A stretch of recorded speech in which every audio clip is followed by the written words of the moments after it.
Hey everybody, welcome to this week's episode of Red Pill Your Healthcast. My name is Dr. Charlie Fagenholz here with Lauren Johnson, and we're going to answer some more questions today. We are getting more guests on, and so in the next coming months, uh, let's be on the lookout for the guests that we'll have on, and we got some good ones coming. So just to foreshadow a little bit of what summer will look like. All right, let's jump in. The first question we have is, Hi, Lauren and Dr. Charlie. I'm such a huge fan of your podcast. I've listened to every episode at least 5 times and am now a member of the In the Trenches with Dr. Charlie. I'm wondering if you can do a Q&A for me or give me a bit of insight on HPV, recurrent high-grade cell changes, and LETZ procedure, which is LLETZ. I live in Australia, so I hope that procedure is known in the US and so that we can talk about it. So let's talk a little bit about HPV. Lauren, what do you think first? Well, I definitely think it depends on the age and like the other conditions that are happening in the woman. I would say a lot of times HPV for younger women is very transient, and you'll get rid of it. If there's immune struggles and we have some things going on where that immune system's having a hard time, I could see where it could cause more and more issues. And definitely, with if you've had like a high grade abnormal pap, like you have evidence of that there is concern for cancer, I wouldn't ignore it because I mean, an aggressive cervical cancer is not something, it's not a good thing. Right. And so the procedure you're talking about, it's not, from what I can see, it is similar to the LEAP procedure that we have here. And I mean, it's pretty painful. I think it would probably be pretty traumatic to the area, which I do have concerns for, like that, how that causes abnormal like cell changes afterwards. But I think that it just depends on where you're at in the process. Like if you are already there and you need to have this, like to diagnose to make sure there's no active cancer, then you got to do what you got to do. And I would just do a lot after the fact to heal. So like once you are way past it, like a red light pelvic wand, I would look at herbs like olive leaf to help with HPV, and supporting the immune system. And then the AHCC is something that is researched and proven. Look on your study database, wherever you use there, or PubMed here. And I would look at AHCC as an option for support. What are your thoughts? Yeah, I'm with you on that. The AHCC, which is a mushroom blend, really, really good. I think one of the biggest thing with viruses is just to balance the immune system in general. So check what your vitamin D levels are. You mentioned olive leaf. I definitely love olive leaf for it. And a couple other ones that I just have used clinically is golden thread, so berberine, and black walnut. So obviously, black walnut, a lot of times people think just parasites, which is true. It is very good anti-parasitic, but it also is antibacterial, it's antiviral, and it's antifungal. It's anti-everything. It's just been, very in history has been used mostly for parasites. So those as well. And then one in the literature that is great for HPV is actually turmeric. So unless you're sensitive to turmeric, because turmeric people can be sensitive to, um, I would definitely check in on using turmeric. Now, those are the herbs. One other thing is vaginal ozone. If you can find that in Australia, vaginal ozone would be something that I would definitely do, which is obviously directly to the point, and it has that pure oxygen O3 that is very hard for microbes to live in, essentially, and toxic microbes, and so that can really help with viruses. If you Um, have vaginal ozone there, you might be able to order some vaginal suppositories, some yeah, ozonated suppositories. It won't quite be the same, but it definitely would be something I would have on board. yeah. So that's what I would say about HPV. Again, virus, it's a virus, so you gotta just balance the immune system. The stuff that Lauren talked about, the herbs that we both talked about, that's the route that I would take it. And just I wouldn't ignore it. Like I wouldn't just say it'll go away on its own if you're already at this high grade level. I don't think I am not somebody who thinks that should be um ignored, but I also think you should identify it. More information is always better. Make sure you know what exactly is going on. But I wouldn't necessarily just go the route of like, hey, every medical test is going to be like what we're going to do, because Yep. then you're not going to be addressing the real problem, and then it may never go away, although the tests look better. And so that's where all these herbs and all these other things look really help to support the body. Yeah, and the next question or last thing before we get to the next question is iodine would be really good vaginally as well, right? Like it's a, antiseptic and all that stuff. So I would be looking at some, I don't know, would you say suppositories for iodine or more like douching with iodine or You could there's swabs too. yeah. I would probably do a swab or or make a type of yeah, or even wiping the area. If you want to go internal with it, I think a swab or you could do a douche. Hmm. That's probably one scenario where I would recommend that versus most of the time I would not recommend any douching. Yeah. But iodine's definitely a good idea. Yeah. All right, next question. What can be taken internally to help fight molluscum contagiosum in kids? Well, there are many things, but Lauren and I were talking a little bit about what we like, and we came up with VerVita Cleanse Plus, and then I usually throw in Woad Supreme and Black Walnut Supreme. Yeah. Yeah. One of my daughters had a flare with it that I mostly ignored. I'll be honest. Like, I don't get too bent out of shape about things like that because a lot of times it's the immune system. And she was struggling with uh some, palate expansion, rapid palate expansion, Lyme flare, like other things going on. And so I was mostly thinking once we get that stuff under control, it'll go away. It got a little bit worse. And so I finally tested for it again and just was like, okay, let's go after it. And Cleanse Plus is what did it. And it was like gone in like 2 weeks. And so I had done black walnut, and I do think black walnut definitely kept it. Oh, and I did baths with, I think it was Immune Harmony that tested for it. And that helps the itch, like if there's any itching with it too. Yep. That helps as well. And so I would say Cleanse Plus and definitely get some Immune Harmony essential oil. Um, Yeah. and you can use it diluted if they're itching, like say it's itching somewhere, then you can use it dilute or straight on. I don't always dilute. It just depends on the person's skin. But then also bath with Epsom salt too. Yeah, I would say the Immune Harmony oil with Elite Harmony oil in Epsom salt baths is a must. Even though the question was what we do internally, you gotta also do the baths because they do work internally, even if you're taking baths It and helps. not taking orally. Yeah. And I mean, and then other times I've also seen just plain lemon myrtle essential oil being a really good one. And I would dilute that because it is a little bit hot Mm. with coconut oil or jojoba oil. But lemon myrtle is a really good one to use topically as well, not internally. Is that how you say it? Jojoba oil? I think so, jojoba oil. That's how I've always said it. I don't think I jojoba never oil. knew. So it's like jojoba, Jehovah. Yeah, I think that's one of those ones I would say different every other day, depending on like how it came off my tongue. That's how I say with Xlear or that clear nasal spray. It's like every time I say it, I'm like, I think you're supposed to say clear nasal spray, but then I think that people are like gonna put in clear. They're not gonna get it come up on. Yep.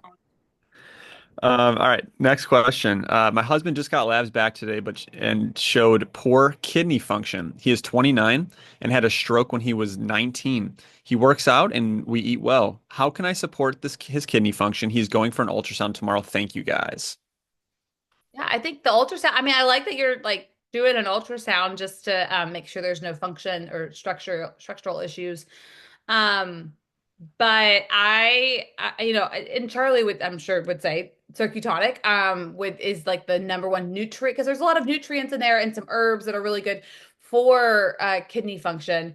And I would also just say hydration too. Like I think especially men, no offense, but like I feel like a lot of men don't necessarily focus on hydration and don't think about it. They get busy with work or whatever, and that could be a big source of stress, and so for the kidneys. And so I would definitely focus on hydration, mineral replacement. I really like Quinton isotonic. That's one I always say different too. It's Quinton I or was say it's funny you said that because that's what I was thinking of last was like another one is like the Quinton or Quinton. Just every day is I say it different. yeah. However, but you all know what we mean. Yeah. But that is a really good one to have on board as well. I like the Body Bio remineralized drops. Mm. But yeah, I think that going at it that way, and then there's definitely some herbs that if it's poor kidney function, there are some herbs that can be helpful that are typically helpful for certain things going on in the kidneys, like Morinda is something that I would use. I've used in the past for people with kidneys. Yeah. Um, Kidneys are like when we talk about contact reflex analysis and Dr. Versendahl, that whole technique is built around kidneys and heart, like kidney, bladder, heart. And so Cir Q Tonic, Klenz Plus, and Immune Harmony oil, those are basically geared towards kidney bladder health. Cir Q Tonic being my number one, and Immune Harmony oil being my number two. Those are my top two for kidneys. I would definitely look at getting at least one, if not multiple, SRT optimizers, synthetic resonance technology. Again, those are made to help balance mitochondria, the heart, the kidneys. That would be crucial. Um, and then for the other herbs that I like, Astragalus Supreme. Astragalus is the ultimate kidney strengthener, is like the master tonic in Chinese medicine. So definitely say Astragalus. Some people would say Uva Ursi because it helps with like UTIs and stuff. But I'm going Cir Q Tonic, Immune Harmony, Astragalus Supreme, and then I actually would have someone test out some glandulars. So Biotics Research, which is in full script, makes Cytozyme KD, which is just kidney. Unless you want to, go to a butcher that can get you kidneys or whatnot. This is just a little tablet that has the glandular in there. Those are the ones that I would be looking at. I'd be getting adjusted by a chiropractor. Kidneys are very emotional. Fear, paralyzed will, terrified. I'd be looking at NET and releasing emotional trauma as well. Absolutely. I mean, every kidney person that I've known that had struggled more with their kidney, it was all an emotional thing too. Yep, Like it's part of, it's not just that, but it is absolutely helpful to address emotions. totally. All right, next question. Bedwetting in young children ages 3 to 4. So I know our approach might be a little different. I do well 3 to 4. I mean, a conventional pediatrician would say that's pretty physiologic at that point. Like it's not a concern, especially if it's only happening at night, and they're potty trained during the day. Some kids are just like it's just. I mean, it just takes them a while, and then it just snaps, and then they figure it out. Um, I would also say, are they mouth breathing? Because that keeps them in a state of sleep that's not fully in that deep sleep, and that can keep their kind of aroused and that the trigger for urine to be happening. So I would see if they're mouth breathing at night. If so, one of my things I would do is address that with like tooth pillow and or the myofunctional therapy, things like that. But of course, there's other factors as well. And I know, Charlie, you've talked about how parasites have been a big thing that you've seen has been helpful. Yeah, it's really comes down to histamine because histamine contracts the bladder wall pretty efficiently. And so the top three for bedwetting I find is parasites, mold, or EMF, or a mixture of all three. That would be from the chemical aspect. And then again, any bedwetting, I always use Immune Harmony oil in baths and stuff because Immune Harmony is for the kidney bladder and the emotions of the kidneys and bladder as well. And bedwetting can be very emotional as well. So on top of, if they're mouth breathing, tongue ties and stuff like that, get them adjusted by a chiropractor. Those are the other things I'm gonna be looking at is those histamine triggers and the emotions with the essential oil. Yeah, definitely. Oh, I think that's interesting with the histamine component. Yeah. And that usually tackles most of it. Yeah. Yeah. Well, and that's where the parasites are coming from because they're driving histamine too. And Yep. mold. All Uh, of it. oh, It's all TH2 dominance. I didn't mention this, but I mean, I've seen 12-year-olds be struggling with bedwetting and it's a mold issue. Yep. So if that's still going on and the child's a lot older, absolutely, you need to investigate mold. Yeah. Whenever there's even like, she just said like 12 years old and, I've had some questions of adults still bedwetting. I immediately, instead of thinking of tongue ties and stuff, I immediately think mold, and emotions. Absolutely. I wouldn't even because I mean I do think oral dysfunction is a factor, but Mhm. like no, no, no. If it's happening, there is something else at play, especially for a 12-year-old or even into adulthood. That's right. All right, last two questions. Let's see where the next one is. Could someone please talk about grounding sheets and do they work?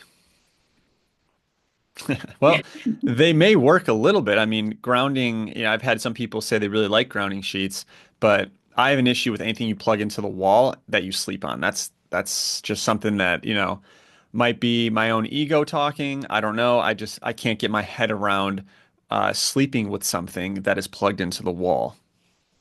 Yeah. Yeah, I don't like it. I don't think that they are I think they're gonna be too high EMF and they're gonna be counterproductive. Um, I think they're like one of those solutions you see on social media that's like all the craze. And Mhm. is it really doing anything and how do you measure that? I my response has always been like, yeah, I don't know. I would just get an SRT. That's what we said when we were going discussing these questions. I was like, I would just get an SRT. I had an aura ring, and I was getting like really like poor REM sleep and deep sleep. All I did was add the SRT by my bedside at night, and my REM sleep like tripled. So and Charlie said he's seen that time and time again with the Yep. SRT. I think well, and then I also like, I have a friend who had brain cancer and she had brain surgery to remove the tumor. And after the surgery, she's never struggled with insomnia. She had a lot of insomnia. And one of her solutions was PEMF mat. She would sleep on her mat on days that she was really struggling. She would sleep on her mat. And I can see how, like, occasionally that would be like a really helpful thing and I would do that. But that is different than a grounding sheet, which would probably has a super high EMF. My therapist at one point, I see an NET therapist, and we were local, and she bought a grounding mat, and I had put my feet on it, and my feet were I didn't have shoes on, so I put my feet directly on it, and I would say it feels like very grounding, but I would just wonder if I had my EMF meter with me, how high the EMFs are and if it's doing like if it's negating the purpose of it. Yep. Yeah, and um in our house we use grounding bags, and people are always asking, what does the EMF grounding bags do? They're basically rocks, and we can call them crystals or rocks, whatever you want to call them, that come from like deep earth, and they're in a bag, and that's what helps ground you. Is it's like you're standing over deep earth. And we take the bags, we put them on our thymus, which is our chest, and we tap the bags, and that helps ground us immediately. But then we have them under our bed, we have them around our router, we have them under the kids' beds. So we'll do that personally. You don't plug it into the wall, and then you reground them by leaving them outside for like 30 minutes to an hour once or twice a month, because they have to be grounded. And then SRT, like Lauren just said, sympathetic resonance technology optimizer. It's rising tides raises all ships. It helps balance mitochondria. It just gets you back to nature's frequencies essentially. And so I've had people time and time again say the only thing that got me into REM and deep sleep on my Aura Ring was after I started using an optimizer I put under my pillow, because it's not light, it's just like literally frequency waves, but the actual device is a blue shell, and so when you turn it on, it turns on blue because there's a light inside that lets you know that it's on. And that blue can, like, in a dark room, will make the whole room become blue. So put it under the pillow, put it somewhere where you're not going to disrupt your darkness of your room. We just weaned my youngest off her pacifier, and it was a little bit of a rough week, but the one thing that really helped her stay asleep the whole night was putting an SRT optimizer under her pillow. The only issue is as soon as she found out it was under her pillow, if she would wake up, she would grab it and start playing with it. And so that was kind of, there's nothing really we can do about that. I had to take that one out because then she was not self-soothing. She was playing and there was light, and that's just kind of, counterintuitive, so to speak, for a little over a 2-year-old. But it does it. It really, I can't express how many times I've had people say it helped their sleep, it helped their kids sleep when they sleep with it. It's the only time their kid doesn't toss and turn in the bed. Like, I've had that for 10 plus years, people saying that. So definitely check in on SRT optimizers and the grounding bags. I would second that with the kids' sleep. Anytime they're struggling with sleep, I put an SRT on there. in their bedside. I turn it over. So I struggle with sleeping it under my pillow. So what I just did is just turned it over and it still had the same effectiveness, so that I didn't see the light. Mm. But I don't know another way. Yeah, I Yeah, mean, because it's omnidirectional, so it doesn't have to be facing any which way. So however you can block the light will work because it's the frequencies are going in all directions from it. It's not just going one way. yeah, typically when I have the light on my heart, I have the light pointed towards me. But Yeah. in this situation, I just turned the light over because it was bright. Yeah. All right, last question. Let's see where we at. Hold on. It was the fun one. Oh yeah, for fun. Unpopular opinions from both of you. You You want want to start? to I'll go. I'll go. I mean, this one is just, people have listened to us for a while. The whole coffee and dairy thing is obviously one that I would say unpopular truths. I would say more the coffee more than the dairy. I think dairy has a little more medicinal benefits. And coffee, cacao, the coffee beans and stuff does have medicinal benefits, and you'll see research on it and all that type of stuff. It's just when I, treat people clinically, I just find that it disrupts sleep, it disrupts the liver, and it just has like a cascading effect. So that's what I would say, from that. When I start thinking on popular truths, like I start going into like 9/11 was an inside job. Like that, those are the things that like I start talking about. So that's another big one. 9/11, definitely an inside job. Okay, so let's try to. Okay, so one would be colloidal silver. I just shared this Mhm. morning. That's on my mind. Colloidal silver is not something that should be ingested, and it's way overused by the holistic community. I Yep. also don't like when people nebulize it. I mean, they've done studies on some of these colloidal silver products, and it's like not always colloidal silver. And so it's like, how do you know you're not just like nebulizing silver? That's right. So I would say that's probably unpopular in the holistic community. I do use it occasionally. I keep a spray. Like I'll use it for like pink eye or like a skin thing, but I wouldn't ingest It's it. it's almost like you're using it as an antibiotic, right? You like wouldn't use it all the time, but in certain situations, like it's called for. Yeah, but there's some people who like ingest it daily, and I'm like, Yeah. no, like it's Yeah. a heavy metal. Yeah. Um, Yeah. I think this goes back to some of my own issues. I was a daycare baby. I'm probably an unpopular opinion would be about daycare. Mm. I was daycare, so I can say it. Like I there was one of my the neuro emotional complexes I had to work through was something that happened at daycare when I was hungry and not my needs were not being met. There you go. So, and I went to a very good daycare. Like, I mean, it was a really sweet one with really sweet workers. And so I know that it's just a hard, we've talked about it in the past kind of lightly. I know it's a necessary thing for many families and it's a very Yeah. hard thing. But there was something in me that I was against it when I became a mom and I worked part-time and my mother-in-law watched my girls and I'm so thankful for that time that they had with my in-laws, but also that they didn't have to go to daycare. It could just be a really because it makes the structure of the family, the schedule of the family different. It really can just change the whole rhythm of like getting out the door in the morning every morning. And so, if at all possible, and I say this with like absolutely no judgment. I Yeah. know every family is different and has to do what they have to do what's best for them. And so, you do what's best for you. Yeah. Um, I would also say maybe like that probiotics aren't the like cure all for gut issues. Yeah.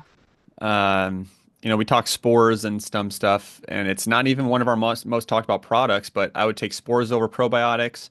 And I just haven't haven't seen the miracles with probiotics in practice. And so, that's one. And some people listening might say, hey, probiotics is the only thing that really helped me. And that could be for sure. There's the research points to it could be pretty good, but, I don't know. I just don't find that it is, the magic bullet like people talk about.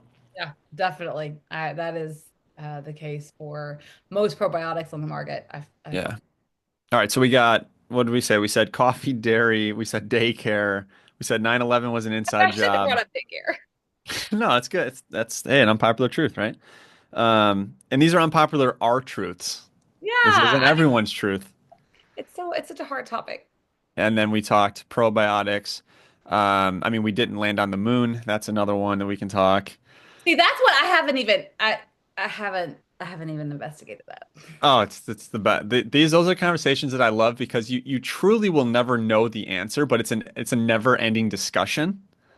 And so like 9/11 is a great one. Whenever I always tell people when I meet someone and someone's into talking about that type of stuff, that's like my litmus test. Like, so what do you think about 9/11 and the moon landing? And if they're like, oh, 9/11 was, not an inside job, it was blah blah blah, and we definitely landed on the moon. I'm like, all right, so that's where we draw the line, I guess, and we I'm won't open be to going whatever. any further. Yeah, I'm I open mean, to what.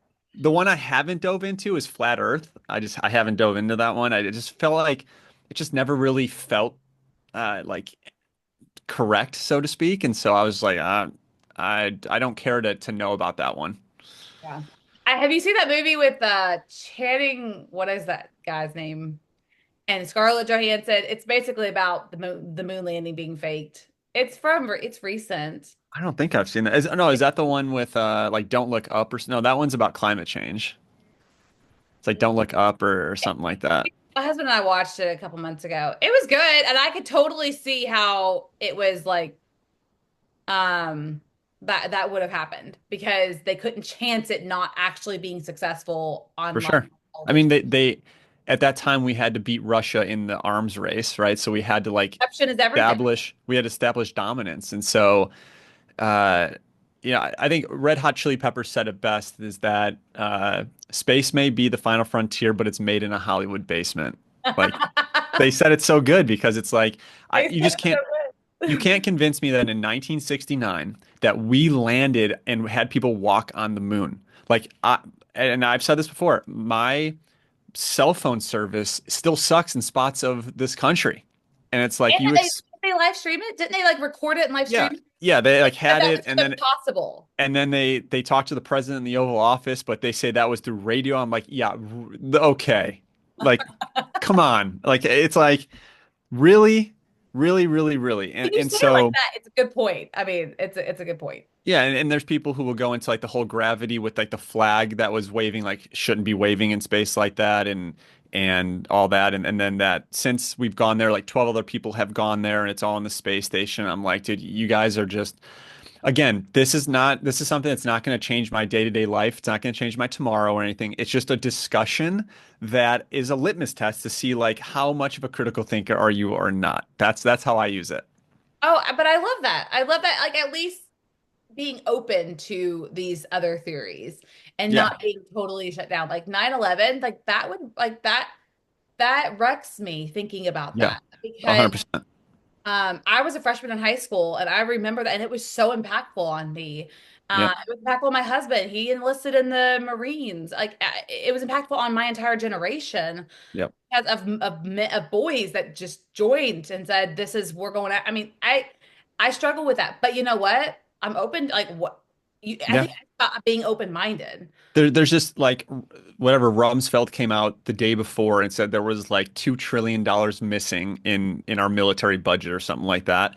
And it just so happens that the next day, September 11th happens, a plane, which if you really dive in, they don't even show, they say that a plane didn't even hit the Pentagon. And people in the Pentagon heard that it was explosions like missiles. And it's just so happened, whatever hit, if it's a plane, if it's missiles, hits the spot of the Pentagon that was investigating where the money was going. And then all of a sudden, you have these towers collapsing in demolition fashion, and people saying C4 they heard in the basement, stuff like that. And then all of a sudden, Tower 7 collapses, and no plane hit Tower 7. There's a third building that collapses. Like, and in there is a lot of other, secrets and all that type of stuff. So there's just too much.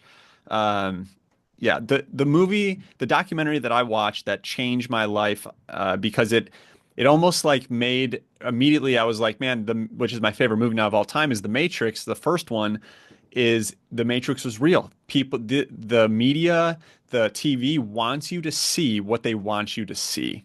and the narratives and stuff. And so the documentary on 9/11 was called Loose Change, and I watched it in high school, and that like made me question everything. And I think that was one of the first things that I had watched that really made me think differently going forward in all aspects of life and in what life is and what reality is and what you see on TV and all that type of stuff. So if you haven't watched Loose Change, I'm sure you can still find it on the internet.